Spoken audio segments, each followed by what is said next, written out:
Повеќе мината пеш, други со градски автобус, трети подранија да дојдат со автомобил уште пред протестот да почне.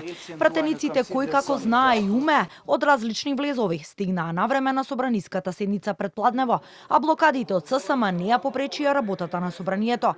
И од власта и од опозицијата се согласни дека правото на протест е легитимно, но различно гледаат на барањата од синдикалците. Јас често одам пешки, денеска со автобус. Како пратеничка сметам дека премногу е навредлив атакот кон пратениците и ценам дека не се со таквиот пристап во политиката се руинира она што е суштина, а тоа е директното представништво на граѓаните во законодавниот дом. Да, денес пешачевме. Сега се е во рацете на собранието, на колегите од власта да го поддржат законско решение кое што го поднесе Социјалдемократскиот сојуз заедно со коалицијата. Па јас идам од Струга, морав да паркирам далеку. Секој во едно демократско општество протестите би требало да се нормална работа.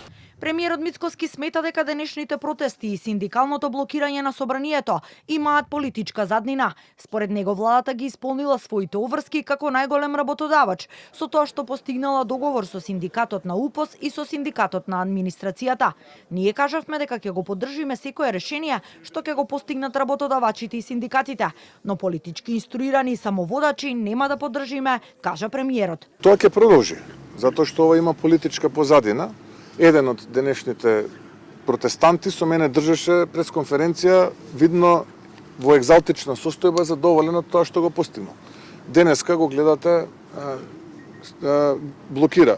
Со тој другиот кој што се повикува на работнички права, злоупотребува службени возила за приватни цели и уште многу работи доправа, како што имам чувство ќе бидат сведоци работниците кои ги води и кои ги манипулира во овие политички инструирани процеси. Од СДСМ пак даваат целосна поддршка на барањата на Сојузот на синдикатите за минимална плата од 600 евра, порача денеска од собранието партискиот лидер Филипча и најави дека повторно ќе го поднесат предлог законот за тоа, откако претходниот бил вратен од собранискиот спикер Гаши поради наводни технички недостатоци, кажа Филипча. Даваме максимална поддршка на барањата на представниците на Сојузот на синдикати.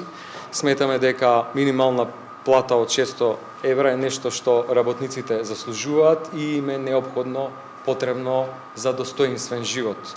Во временски период кога синдикалната кошничка надминува 65.000 денари, кога 1/3 од трошоците одат за храна и пијалоци, дополнително тука се други трошоци. Доколку во меѓувреме нема измени според сегашниот закон, следното усогласување на минималната плата ќе биде во март. Според законската формула од 50% од порастот на просечно исплатената нето плата за претходната година и 50% од порастот на индексот на трошоците на живот за претходната година. Според владините пресметки, тоа ќе значи зголемување од 1500 до 2000 денари на сегашната минимална плата од 24.400 денари.